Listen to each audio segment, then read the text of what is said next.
What is up, YouTube? Welcome to Panfro Games, and I'm here to do my Game of the Year 2020 video.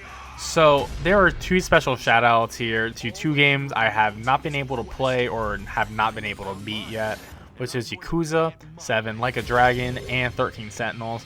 I truly think both those games could be on this list. I've just started 13 Sentinels, and I'm waiting to start Yakuza 7 once I finish Yakuza 5 and 6, but you know, hopefully in next year's video they'll get some recognition if they end up being something fantastic. So starting at number 10 is Resident Evil 3. So Resident Evil 3 is a remake of the original Resident Evil 3. The game is not as good as Resident Evil 2, however, it is such an improvement in so many different ways with the combat and just Nemesis chasing you just feels so much scarier than it really is. And they even included an online multiplayer mode, which I thought was pretty cool. Resident Evil games are fantastic for speed running, and you can really see that with Resident Evil 3. And it's just, honestly, it's just a jolly fun zombie killing time. And I think you can pick it up cheap. Probably was not worth it for $60 at launch, but I think now you can pick it up for $15 or $20, and I highly recommend it at that price point. Number 9 is Miles Morales. So Miles Morales just came out at the PS5 launch, and I've played it on my PS5, and I thought graphically it was incredible. Played it in performance mode, so I was able to get the 60 FPS, and I even tested out with the brand new performance mode that allows the RTX 60 FPS as well, and this game runs like a beauty on this new console. Really shows off the power of the PS5. The story of the game is fantastic. I especially think the ending is wonderful. Made me tear up a bit. And gameplay wise, they really add so many necessary combat adjustments with the Venom powers, which is your electricity, bioelectricity powers, and this adds a whole new dimension to combat. It is a shorter game than the original Spider-Man. However, if you end up 100%ing the game, it's still like a 25-hour platinum trophy. So, like, highly recommend picking this game up, and definitely don't sleep on Spider-Man, especially where the direction the series is heading to.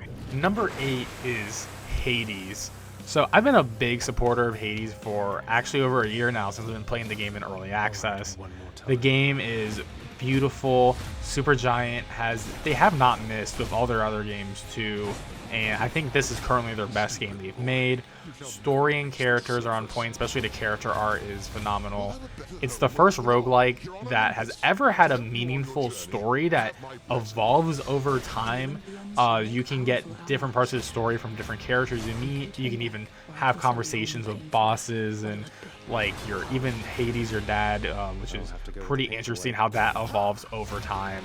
And the gameplay doesn't really get tiring because you have so many different weapons, and then variants of each weapon, let alone different boons you can pick up, will change up and enhance the combat in several different ways.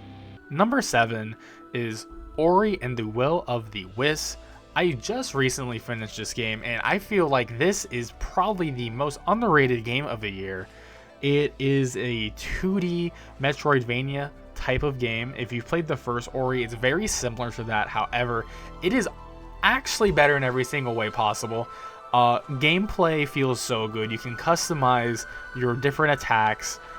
You have so many different options as well, from using a sword, from using a massive spear, from using a big hammer, and so on and so forth with your different attacks. And the transversal in the environment is really exceptional. One of the things I really love about this game is that they give you the double jump within 30 minutes of the game, and they're just always rewarding you with new ways to traverse the environment and wonderful characters. This game makes you want to cry like every hour and a half to 2 hours just from the emotional storytelling and just the riveting chase scenes of this game. So highly recommend picking up Ori 2. It is on Game Pass. It is on Nintendo Switch. You have no reason not to play it today. Coming in at number 6 is Nioh 2, which released earlier this year, and I feel like is also one of the most underrated games of the year. They've really added so much to Nioh as a series that number 1 was missing, in the sense of enemy variety is nearly doubled, so many more bosses, way more levels and environments to explore. they added 2 new weapons and way more skill trees, and there's a general skill tree for your character, and then there's skill trees per weapon, and magic and ninjutsu are also very valuable as well. There is an online mode to enjoy, and also they added 3 DLCs this year, and there's a future content update coming in February of 2021, where it's going to be in 4K, 120 FPS, and even including all 3 DLCs. So no reason to sleep on Nioh 2. If you want a Souls-like game with really in-depth combat, with true like Devil May Cry type of combos, don't sleep on Nioh 2. This is a game for you. Coming in at number 5 is Fall Guys Ultimate Knockout, and is also my personal favorite indie game of the year. Fall Guys is a 60-player battle royale where you're going through different obstacle courses and you have to survive eliminations. They can span from races to team battles to intense final rounds that can get the gamer sweat going. Honestly, I've had over 200 hours of enjoyment in Fall Guys. I even started off this channel with Fall Guys, so I'm obviously a huge fan and very biased on that. I think the game is fantastic. Tons of free content updates. Currently on Season 3, and with 39 levels right now in the game, so it's a lot of fun. Worth the $20 entry fee, or if you got it free on PlayStation Plus, you can just enjoy it from there. And of course, it's one of my favorite co-op games to go in. It's bring 3 other buddies with you, try to make it all the way to the end, and the amount of salt and just funny gags you can do by grabbing people or throwing them off the ledges. There's just a lot of good fun and stories you can build within the game itself. Number 4 is Ghost of Tsushima, and this game is actually a surprise of how well it was perceived by the general public. It's honestly just a really great and polished Assassin's Creed game, but in Japan, which is what Ubisoft always failed to do. But yeah, Sucker Punch, the developers of fan favorites of Sly Cooper and Infamous, really came through with this brand new IP, and it's surprising how well it did, especially after the launch of The Last of Us Part 2, which was honestly Sony's biggest game of the year. And yeah, just the game is absolutely beautiful from an art direction, how the wind flows, and there's a lot of great mechanical execution in this game. Combat is actually relatively deep with the 4 different stances, and you can't just mash the attack button. You do have to wait, do different techniques and stances for different types of enemies. And even to add it all on top of that, there is a free online mode they added where you can do a dual co-op story, which is its own whole thing. It's separate from the single player, and then a 4-player online survival mode with 3 different ranking and difficulty. And then if you manage to get through all of that, there's a 4-person raid at the end to get some insane looking gear. They even added gear from other games like Horizon Zero Dawn, Bloodborne, God of War that you can get for your characters in the online mode. And I really hope Ghost of Tsushima becomes a new big franchise for PlayStation. I think it will, because I believe Famitsu actually gave it like a near perfect score, and it sold so well in Japan. So this is honestly really exciting for me to see a new IP do so well in a market full of remakes and sequels. Coming in at number 3, and one of my favorite games of all time, is Demon's Souls. Honestly, Demon's Souls was my game of the year of 2009, and this remake really comes in and does a lot of justice to this game. The graphics are incredible. I truly think it's the best looking game out there on the market. Super ultra just high definition, and the detail on the different characters. The gameplay was left alone, which is perfect. They honestly left the same code in, same enemies, same enemy placement, everything else is the same. It's just a visual update, and they added dedicated servers for PvP, so you don't have to worry about super laggy PvP content, which I love. I'm actually sort of worried that this game will look better than Elden Ring when that comes out in 2021, so that's how great Bluepoint did with this remake of the game. And yeah, I have 6 clears currently on this game right now, hoping to have a 7th one in the near future. Really just Demon's Souls, just the different bosses you get to fight, all the different gimmicks. You get to see where the Souls series really started off, where all those ideas began. You get to see some of their worst ideas and some of their best ideas they never reused again. And its overall jolly cooperation is just a fantastic time in this game. And yeah, I really hope everyone gives Demon's Souls a chance.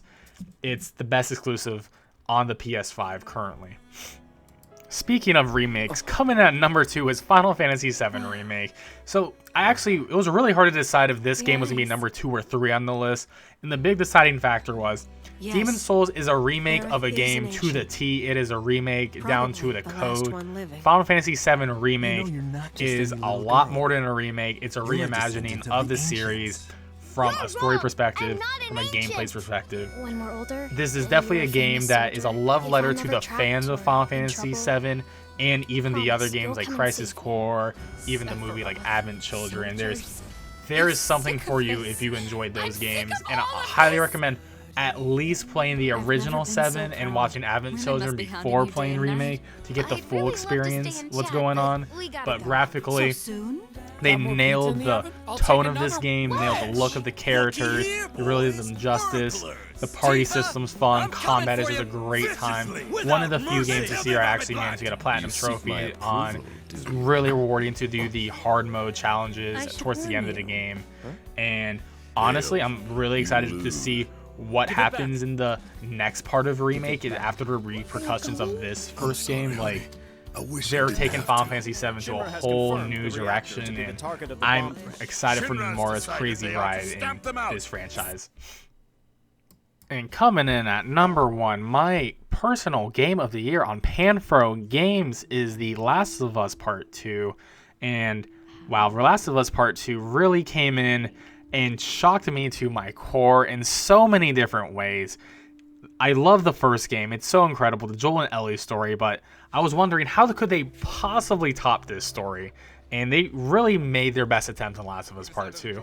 In some ways it worked, some ways it didn't. However, for me, it was an overall amazing experience from a gameplay and stories perspective. And the thing I love the most about this game is sort of the conversation around it when you actually talk to non-toxic people, whether they like the game or dislike the game, because there's so many thoughts and feelings going on with this game that brings out so many different emotions and feelings with it. Honestly, with this game, I swear this is the only game that actually gave me PTSD in some way, shape, or form. There is still some trauma going on with some of the moments toward the end of the game. And it's just like, house is still going on. This is insane. This is crazy. But I'm on for this wild ride of Ellie and her story and her redemption arc and all that fun stuff. So Last of Us Part 2 really just came in hidden like a train in this story department.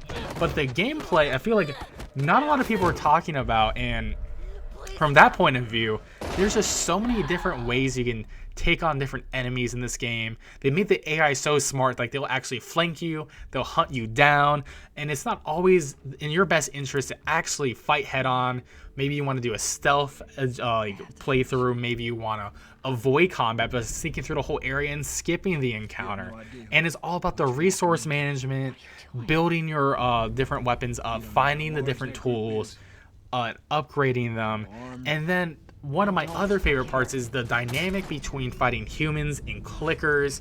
And the clickers is actually like playing the scariest horror game I've played in recent years, especially in the hotel sequence in the second half of the game. It is utterly terrifying. It feels truly like a Resident Evil experience. And there's just so much to say about Last of Us Part 2. There's so many moments where you are just opening your mouth. You're like, what is going to happen in the story? What is happening? Or these encounters are insane. The new infected, absolutely terrifying. The dog AI is so good too. It's just, wow. They've really added so much to this as a studio. Naughty Dog is my personal favorite studio in the industry right now because of Last of Us Part 2.